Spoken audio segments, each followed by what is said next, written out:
ओम brim Brihaspati नमः। आप सभी का हार्दिक स्वागत है आपके अपने चैनल कृष्ण सखी स्टोरीज पर। आज की इस वीडियो में मैं आपको संपूर्ण बृहस्पति व्रत कथा सुनाऊंगी, बृहस्पति चालीसा पाठ और बृहस्पति भगवान की आरती सुनाऊंगी। तो आइए पूर्ण भक्ति भाव और श्रद्धा के साथ बृहस्पति भगवान की कथा का श्रवण करते हैं। प्रेम से बोलिए बृहस्पति भगवान की जय। एक समय की बात है, भारतवर्ष में एक राजा राज्य किया करता था। वह बड़ा ही प्रतापी और दानी राजा था। वह प्रतिदिन मंदिर में दर्शन करने जाता और ब्राह्मण गुरुओं की सेवा किया करता था। उसके द्वार से कोई भी मांगने वाला निराश नहीं लौटता था और वह प्रत्येक गुरुवार को भगवान बृहस्पति जी का व्रत करता और पूजन किया करता था। हर दिन वह गरीबों की सहायता करता। परंतु यह बात उसकी रानी को अच्छी नहीं लगती थी। ना तो वह व्रत किया करती थी और ना ही किसी को पैसा दान में दिया करती थी और राजा को भी ऐसा करने से सदैव मना किया करती थी। एक समय की बात है, जब राजा शिकार खेलने वन को गए थे तो घर पर रानी और केवल दासी ही थी। उस समय भगवान गुरु बृहस्पति एक साधु का रूप धारण कर राजा के द्वार पर भिक्षा मांगने आए। रानी से भिक्षा मांगी तो वह कहने लगे, हे साधु महाराज, मैं इस दान पुण्य से तंग आ गई हूँ। मेरे से घर का ही कार्य समाप्त नहीं होता तो मैं ये दान पुण्य किस प्रकार कर पाऊंगी। इस कार्य के लिए तो मेरे केवल पति देव ही बहुत है। अब आप इस प्रकार की कृपा कीजिए कि मेरा सारा धन नष्ट हो जाए और मैं आराम से रह सकूं। तब साधु के वेश में बृहस्पति भगवान बोले, हे देवी, तुम तो बड़ी विचित्र हो। संतान और धन से भला कोई दुखी होता है? इसको तो सभी चाहते हैं। पापी भी पुत्र और धन की इच्छा करता है। अगर तुम्हारे पास धन अधिक है तो तुम भूखे मनुष्यों को भोजन कराओ, प्याऊ लगवाओ, ब्राह्मणों को दान दो, कुआं, तालाब, बावड़ी, बाग, बगीचे आदि का निर्माण करो, निर्धन मनुष्यों की कुंवारी कन्याओं का विवाह कराओ, धर्म आदि कार्यों में धन खर्च करो। इस प्रकार के कार्यों से तुम्हारे कुल का और तुम्हारा नाम परलोक में सार्थक होगा और तुम्हें स्वर्ग की प्राप्ति होगी। परंतु इन सब बातों का रानी पर कोई प्रभाव न पड़ा।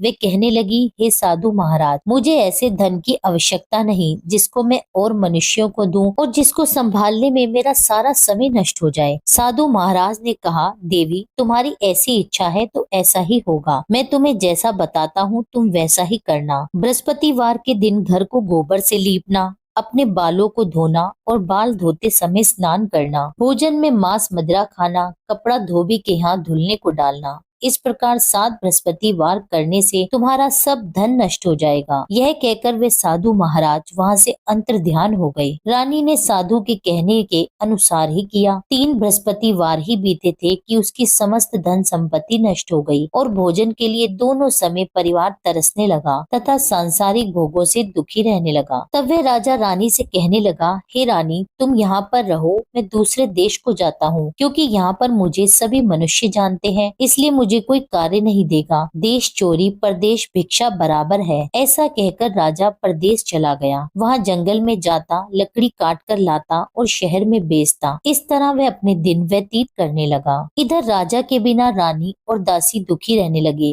किसी दिन भोजन मिलता और किसी दिन जल पीकर ही रह जाती। एक समय रानी और दासी को 7 दिन बिना भोजन के व्यतीत हो गए तो रानी ने अपनी दासी से कहा, दासी, यहाँ पास के ही नगर में मेरी बहन रहती है। वह बड़ी धनवान है, तू उसके पास जा और वहाँ से 5 सेर भेजर मांग कर ला, जिससे कुछ समय के लिए हमारा गुजारा हो जाएगा। इस प्रकार रानी की आज्ञा मानकर दासी रानी की बहन के पास गई। उस समय रानी की बहन पूजन कर रही थी, क्योंकि उस रोज बृहस्पतिवार का दिन था। जब दासी ने रानी की बहन को देखा तब उससे बोली, हे रानी, मुझे तुम्हारी बहन ने भेजा है, मुझे 5 सेर भेजर दे दो। इस प्रकार दासी ने कई बार कहा, परंतु रानी ने कोई उत्तर नहीं दिया, क्योंकि उस समय वह बृहस्पतिवार की कथा सुन रही थी। इस प्रकार जब दासी को किसी भी प्रकार का कोई उत्तर नहीं मिला तो वह बहुत दुखी हो गई और दुखी मन से रानी के पास लौट आई और कहने लगी, रानी, आपकी बहन तो बहुत धनी है, परंतु वे छोटे लोगों से बात नहीं करती। मैंने उन्हें कई बार कहा तो उन्होंने कोई उत्तर नहीं दिया तो मैं वापस चली आई। रानी बोली, हे दासी, उसका कोई दोष नहीं है। जब बुरे दिन आते हैं तब कोई सहारा नहीं देता। अच्छे बुरे का पता विपत्ति में ही लगता है। जो ईश्वर की इच्छा होगी वही होगा, यह सब हमारे भाग्य का दोष है। इधर उस रानी की बहन ने सोचा कि मेरी बहन की दासी आई थी, किंतु मैं तो उससे कुछ बोली नहीं, इससे तो वह बहुत दुखी हुई होगी। यह सोच कथा को सुन और विष्णु भगवान का पूजन समाप्त कर वह रानी अपनी बहन के घर चल दी और आकर अपनी बहन से कहने लगी, हे बहन, मैं बृहस्पतिवार का व्रत कर रही थी। जब तुम्हारी दासी आई थी तब मैं कथा सुन रही थी, और जब कथा सुनते हैं तब ना तो उठते हैं और ना ही बोलते हैं, इसलिए मैं नहीं बोली। कहो दासी क्यों आई थी? रानी बोली, हे बहन, हमारे घर अनाज नहीं था, वैसे तुमसे कोई बात कहाँ छिपी है, इस कारण मैंने दासी को तुमसे 5 सेर भेजर मांगने के लिए भेजा था। रानी की बहन बोली, बृहस्पति भगवान सबकी मनोकामना पूर्ण करते हैं, देखो शायद तुम्हारे घर में अनाज रखा हो। इस प्रकार का वचन जब रानी ने सुना तो घर के अंदर गई और वहाँ उसे एक घड़ा भेजर का भरा मिल गया। तब वे रानी और बांदी बहुत खुश हुई। दासी कहने लगी, हे रानी, देखो वैसे हमको जब भोजन नहीं मिलता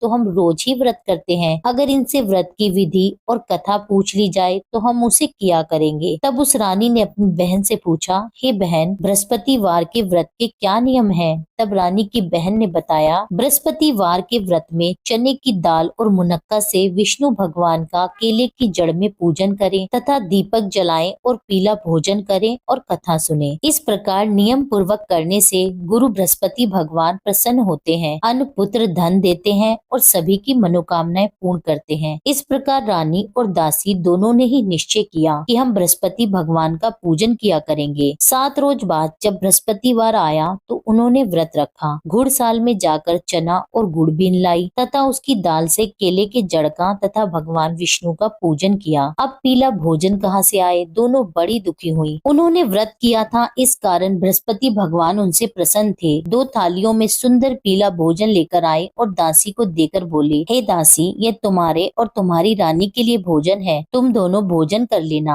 दासी भोजन पाकर बड़ी प्रसन्न हुई और रानी से बोली, चलो रानी, जी भरकर भोजन कर लो। रानी को इस विषय में कुछ पता नहीं था, इसलिए वे दासी से बोली, तू ही भोजन कर, क्योंकि तू हमारी व्यर्थ में हंसी उड़ाती है। दासी बोली कि एक महात्मा भोजन दे गए हैं। रानी कहने लगी, वह भोजन तेरे लिए दे गए हैं, तू ही भोजन कर। दासी ने कहा, वह महात्मा हम दोनों के लिए 2 थाली में भोजन दे गए हैं, इसलिए हम और तुम दोनों ही साथ साथ भोजन करेंगे। इस प्रकार रानी और दासी दोनों ने ही बृहस्पति भगवान को नमस्कार कर भोजन प्रारंभ किया। अब वे प्रत्येक बृहस्पतिवार को बृहस्पति भगवान का व्रत और विष्णु भगवान का पूजन करने लगी। बृहस्पति भगवान की कृपा से रानी और दासी के पास बहुत सा धन हो गया। अब रानी फिर से आलस्य करने लगी। तब दासी बोली, देखो रानी, तुम पहले इस प्रकार आलस्य करती थी तो तुम्हें धन रखने में कष्ट होता था, इस कारण सभी धन नष्ट हो गया। अब बृहस्पति भगवान की कृपा से धन मिला है, हमें दान पुण्य करना चाहिए। दान में भूखे मनुष्यों को भोजन कराना चाहिए, प्याऊ लगवाने चाहिए, ब्राह्मणों को दान देना चाहिए। धन को शुभ कार्यों में खर्च करें, जिससे तुम्हारे कुल का यश बढ़ेगा और स्वर्ग प्राप्त होगा, पितृ प्रसन्न होंगे। तब रानी ने इसी प्रकार के कार्य करने प्रारंभ कर दिए तो काफी यश फैलने लगा। एक दिन रानी और दासी विचार करने लगी कि ना जाने हमारे राजा किस दशा में होंगे, उनकी कोई खोज खबर नहीं है। बृहस्पति भगवान से उन्होंने प्रार्थना की तो एक दिन भगवान ने रात्रि में राजा को स्वप्न में कहा, हे राजन, उठ, तेरी रानी तुझको याद करती है, अपने देश को चला जा। राजा प्रातः काल उठा और विचार करने लगा। स्त्री खाने और पहनने की साथी होती है, पर भगवान की आज्ञा मानकर वह अपने नगर की ओर चलने को तैयार हुआ। इससे पूर्व जब राजा प्रदेश चला गया था तो प्रदेश में दुखी रहने लगा। प्रतिदिन जंगल में से लकड़ी बीन कर लाता और उसे शहर में बेचकर अपने दुखी जीवन को बड़ी कठिनता से व्यतीत करता था। एक दिन राजा दुखी हो अपनी पुरानी बातों को याद करके रोने लगा। तब उस समय जंगल में बृहस्पति देव एक साधु का रूप धारण कर आए और राजा के पास आकर कहने लगे,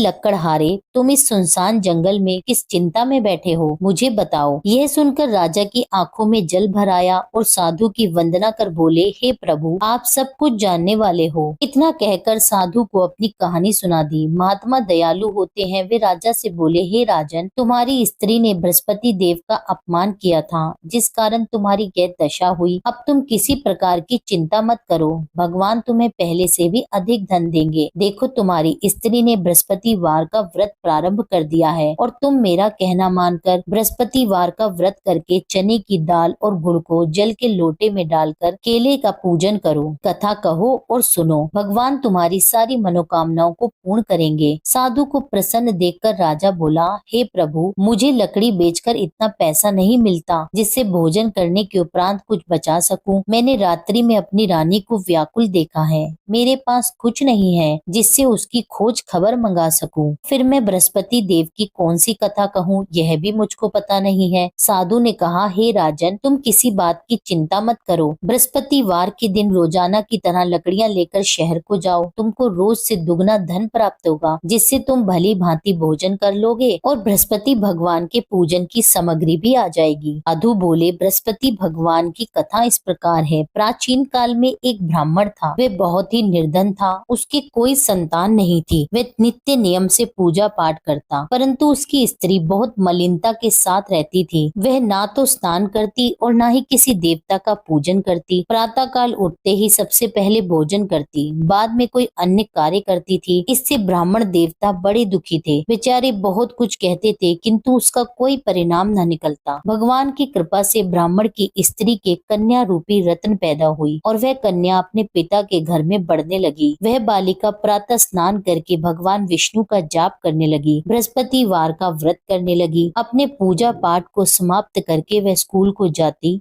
तो अपनी मुट्ठी में जौ भरकर ले जाती और पाठशाला जाने के मार्ग में डालती जाती। वही जौ स्वर्ण के हो जाते और लौटते समय उनको बीनकर घर ले आती। एक दिन वह बालिका सूप में सोने के जौ को फटक कर साफ कर रही थी, तो उसकी माँ ने देख लिया और कहा, हे बेटी, सोने के जौ को फटकने के लिए सोने का सूप होना चाहिए। दूसरे दिन बृहस्पतिवार था। इस कन्या ने व्रत रखा और बृहस्पति भगवान से प्रार्थना करके कहने लगी, हे प्रभु, यदि मैंने आपकी पूजा सच्चे मन से की हो तो मेरे लिए सोने का सूप दे दो। बृहस्पति देव ने उसकी प्रार्थना स्वीकार कर ली। रोजाना की तरह वह कन्या जौ फैलाती हुई स्कूल को गई और जब लौटकर जौ बीन ही रही थी तो बृहस्पति देव की कृपा से रास्ते में सोने का सूप मिला। वह सोने के सूप को लेकर घर गई और उससे जौ साफ करने लगी, परंतु उसकी माँ का वही ढंग रहा। एक दिन की बात है, वह कन्या सोने के सूप से जौ साफ कर रही थी। उस समय उस शहर का राजपुत्र वहां से होकर निकला। इस कन्या के रूप और कार्य को देखकर वह मोहित हो गया और अपने घर आकर भोजन और जल त्याग कर उदास होकर लेट गया।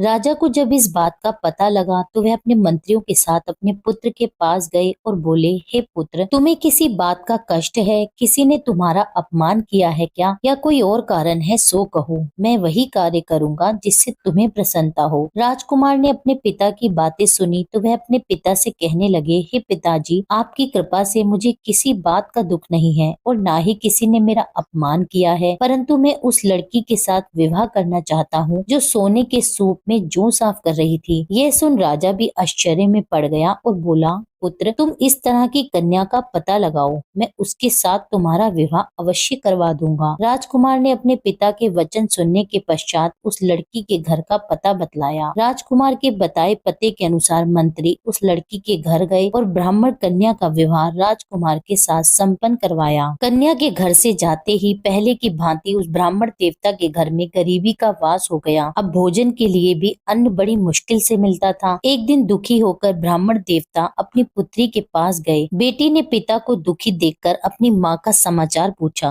तब ब्राह्मण ने सारा हाल कह सुनाया। कन्या ने बहुत सा धन देकर अपने पिता को विदा किया। इस तरह ब्राह्मण का कुछ समय सुख पूर्वक व्यतीत हो गया। कुछ दिन बाद फिर से वही हाल हो गया। ब्राह्मण फिर से अपनी कन्या के यहाँ आया और सभी हाल उससे कहा तो लड़की बोली, हे पिताजी, आप माता जी को यहाँ पर ले आइए, मैं उन्हें विधि बता दूंगी जिससे आपकी गरीबी दूर हो जाएगी। वह ब्राह्मण देवता अपनी स्त्री को साथ लेकर बेटी के घर पहुंचा तो पुत्री अपनी माँ को समझाने लगी, माँ तुम प्रातःकाल उठकर प्रथम स्नान करके भगवान विष्णु का पूजन करो, तुम्हारी सब दरिद्रता दूर हो जाएगी। परंतु उसकी माँ ने उसकी एक बात नहीं मानी और प्रातःकाल उठकर अपनी पुत्री और बच्चों का जूठन खा लेती थी। एक दिन उसकी पुत्री को बहुत क्रोध आ गया और एक रात कोठरी से सभी सामान निकाल दिया और उसमें अपनी माँ को बंद कर दिया। प्रातःकाल उस कोठरी में से माँ को निकाला और स्नान करा के पूजा पाठ करवाया तो उसकी माँ की बुद्धि ठीक हो गई। फिर प्रत्येक बृहस्पतिवार को वह व्रत रखने लगी। बृहस्पति व्रत के प्रभाव से उसकी माँ बहुत धनवान हो गई, पुत्रवती हो गई और बृहस्पति देव जी की कृपा से स्वर्ग को प्राप्त हुई और वह ब्राह्मण भी सुख पूर्वक इस लोक से सुख भोग कर स्वर्ग को प्राप्त हुए। इस तरह कहानी कहकर साधु देवता वहाँ से अंतर्ध्यान हो गए। धीरे धीरे अब समय व्यतीत होने लगा। फिर बृहस्पतिवार का दिन आया तो राजा जंगल से लकड़ी काट कर किसी शहर में बेचने गया। उसे उस दिन और दिनों की अपेक्षा अधिक धन मिला। राजा चना गुड़ आदि लाकर बृहस्पतिवार का व्रत करने लगा। उस दिन से उसके सभी क्लेश दूर हो गए। परंतु जब दोबारा बृहस्पतिवार आया तो वह व्रत करना भूल गया। इस कारण बृहस्पति भगवान नाराज हो गए। उसी दिन उस नगर के राजा ने विशाल यज्ञ का आयोजन किया था और शहर में यह घोषणा करवा दी कि कोई भी मनुष्य अपने घर में ना तो भोजन बनाए और न आग जलाए, समस्त लोग मेरे यहाँ ही भोजन करें। इस आज्ञा को जो नहीं मानेगा उसको फांसी की सजा दी जाएगी। इस तरह की घोषणा संपूर्ण नगर में करवा दी गई। राजा की आज्ञा अनुसार शहर के सभी लोग भोजन करने आए, लेकिन लकड़हारा कुछ देर से पहुंचा, इसलिए राजा उसको अपने साथ घर लिवा ले गया और ले जाकर भोजन करा ही रहा था तो रानी की दृष्टि उस खूंटी पर पड़ी जिस पर उसने अपना हार लटका रखा था। उसे वहाँ पर हार दिखाई नहीं दिया तो रानी ने हार की चोरी के अपराध में लकड़हारे को पुलिस बुलवाकर उसे जेल खाने में डलवा दिया। अब राजा जेल खाने में गया तो बहुत दुखी होकर विचार करने लगा, न जाने कौन से पूर्व जन्म के कर्म है जिसके कारण मुझे ऐसा दुख प्राप्त हो रहा है। फिर राजा उसी साधु को याद करने लगा जो जंगल में मिला था। उसी समय तत्काल बृहस्पति देव साधु के रूप में प्रकट हो गए और उसकी दशा को देखकर कहने लगे, अरे मूर्ख, तूने बृहस्पति देवता की कथा नहीं की, इस कारण तुझे दुख प्राप्त हुआ है। अब तू चिंता मत कर, बृहस्पतिवार के दिन जेल खाने के दरवाजे पर तुझे 4 पैसे पड़े मिलेंगे, उससे तू बृहस्पति देव की पूजा करना, तेरे सभी कष्ट दूर हो जाएंगे। बृहस्पतिवार के रोज उसे 4 पैसे पड़े मिले। राजा ने उसी पैसों की सहायता से अपना व्रत और पूजन किया। उसी रात्रि को जब राजा सो रहा था तो बृहस्पति देव ने राजा को स्वप्न में कहा, हे राजन, तुमने जिस आदमी को जेल खाने में हार की चोरी के अपराध में बंद कर रखा है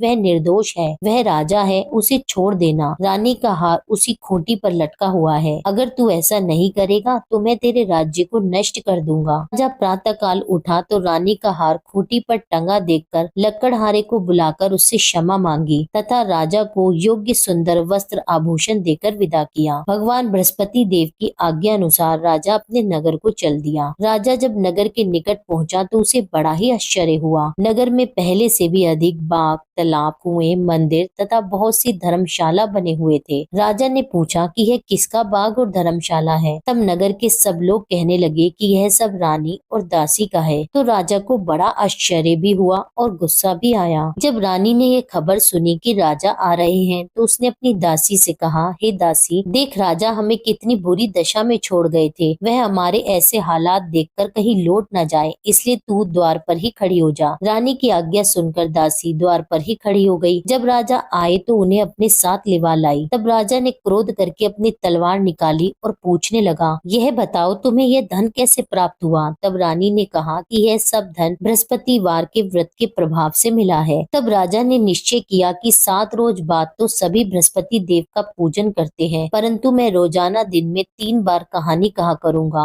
और रोज व्रत किया करूंगा। अब हर समय राजा के दुपट्टे में चने की दाल बंधी रहती तथा दिन में 3 बार कहानी कहता। एक रोज राजा ने विचार किया कि चलो अपनी बहन के यहाँ आवे। इस तरह निश्चय कर राजा घोड़े पर सवार हो अपनी बहन के यहाँ जाने लगा। मार्ग में उसने देखा कि कुछ आदमी एक मुर्दे को लिए जा रहे हैं, तो उन्हें रोक कर राजा कहने लगा, भाइयों, मेरी बृहस्पतिवार की कथा सुन लो। वे बोले, लो, हमारा तो आदमी मर गया है और इसको अपनी कथा की पड़ी है। परंतु कुछ आदमी बोले, अच्छा कहो, हम तुम्हारी कथा भी सुनेंगे। राजा ने दाल निकाली और जब आधी ही कथा हुई थी कि की मुर्दा हिलने लगा और जब कथा समाप्त हुई तो राम राम कहकर वह मनुष्य खड़ा हो गया। आगे मार्ग में उसे एक किसान खेत में हल चलाता हुआ मिला। राजा ने उसे देखा और उससे बोला, अरे भाइयों, तुम मेरी बृहस्पतिवार की कथा सुन लो। किसान बोला, जब तक मैं तुम्हारी कथा सुनूंगा तब तक तो 4 हरिया जोत लूंगा, जा अपनी कथा किसी और को सुनाना। इस तरह राजा आगे चलने लगा।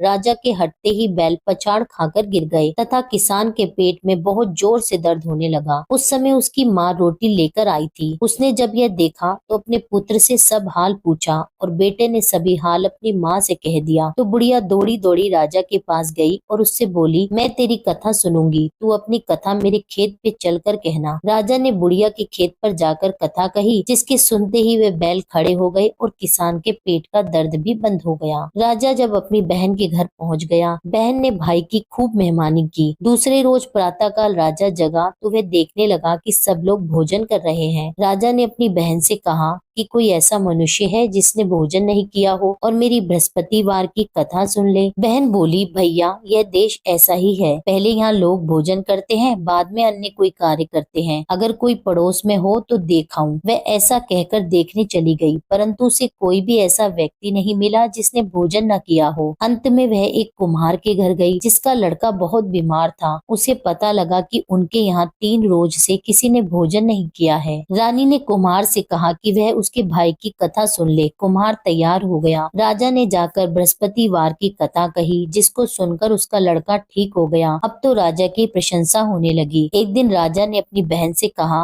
बहन, हम अपने घर को जाएंगे, तुम भी तैयार हो जाओ। राजा की बहन ने अपनी सास से कही तो सास बोली, हाँ चली जा, परंतु अपने लड़कों को मत ले जाना, क्योंकि तेरे भाई के यहाँ कोई औलाद नहीं है। बहन ने अपने भाई से कहा, हे भैया, मैं तो चलूंगी मगर कोई बालक नहीं आएगा। राजा बोला, जब कोई बालक नहीं चलेगा तब तुम क्या करोगी? बड़े दुखी मन से राजा अपने नगर को लौट आया। राजा ने अपनी रानी से कहा, हम निर्वंशी राजा हैं, हमारा मुंह देखने का धर्म नहीं है और कुछ भोजन आदि भी नहीं किया। रानी बोली, हे नाथ, जब बृहस्पति देव ने हमें सब कुछ दिया है तो संतान भी अवश्य देंगे। उसी रात बृहस्पति देव ने राजा को स्वप्न में कहा, हे राजन, उठ, सभी सोच को त्याग दे, तेरी रानी गर्भ से है। यह बात सुनकर राजा बहुत खुश हुआ। 9वें महीने में रानी ने एक सुंदर पुत्र को जन्म दिया। तब राजा बोला, हे रानी, स्त्री बिना भोजन के रह सकती है, बिना कहे नहीं रह सकती। जब मेरी बहन आवे तो मुझसे कुछ मत कहना। रानी ने सुनकर हाँ कर दिया। जब राजा की बहन ने शुभ समाचार सुना तो वह बहुत खुश हुई और बधाई लेकर अपने भाई के घर आई। तब रानी ने कहा, घोड़ा चढ़कर तो नहीं आई, गधा चढ़ी आई। राजा की बहन बोली, भाभी, मैं इस प्रकार ना कहती तो तुम्हें औलाद कैसे मिलती? बृहस्पति देव ऐसे ही हैं, जिसकी जैसी मन में कामनाएं हैं सभी को पूर्ण करते हैं। जो सद्भावना पूर्वक बृहस्पतिवार का व्रत करता है, कथा कहता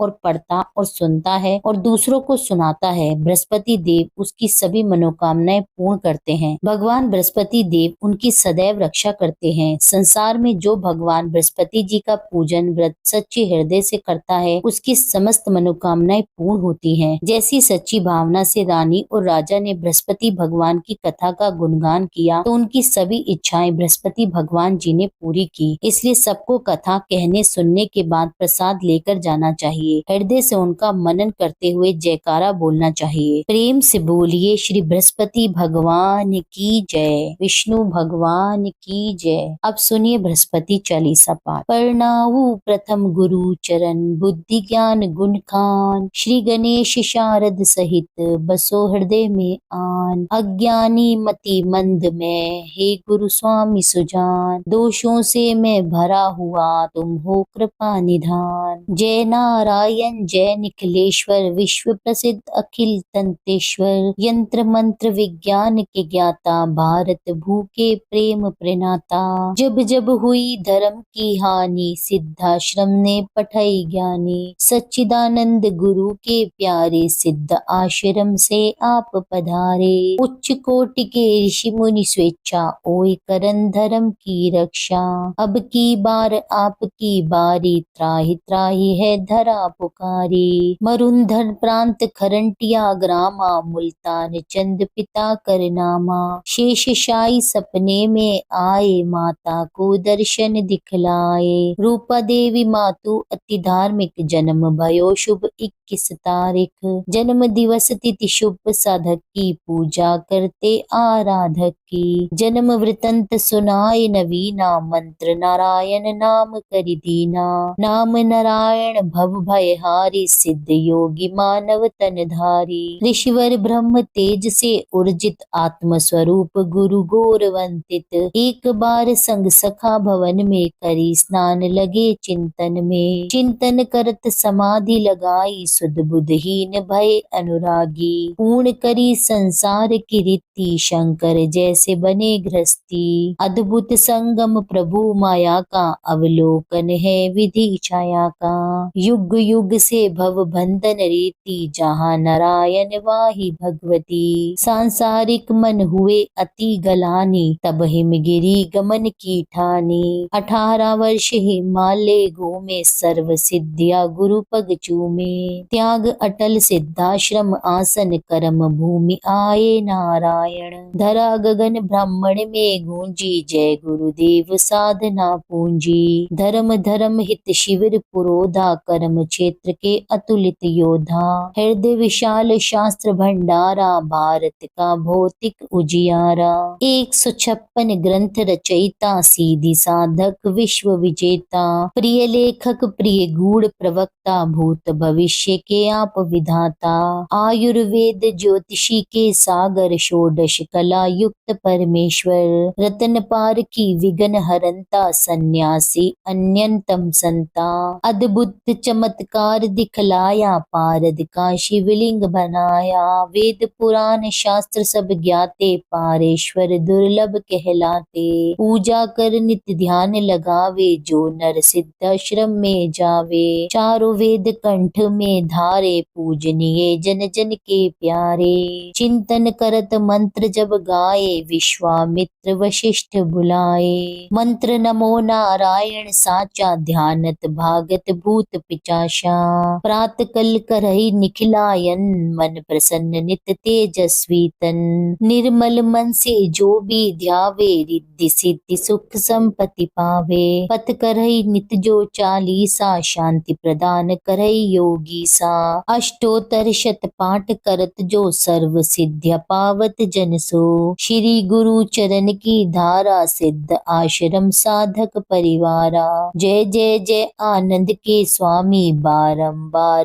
नमामि नमामि। श्री बृहस्पति भगवान की आरती। जय बृहस्पति देवा, ओम जय बृहस्पति देवा। छिन छिन भोग लगाऊं, कदली फल मेवा। ओम जय बृहस्पति देवा, तुम पूर्ण परमात्मा, तुम अंतर्यामी। जगत पिता जगदीश्वर, तुम सबके स्वामी। ओम जय बृहस्पति देवा, चरना अमृत निज निर्मल, सब पातक हरता। सकल मनोरथ दायक, कृपा करो भरता। ओम जय बृहस्पति देवा, तन मन धन अर्पण कर, जो जन शरण पड़े। प्रभु प्रकट तब हो कर, आकर द्वार खड़े। ओम जय बृहस्पति देवा, दीन दयाल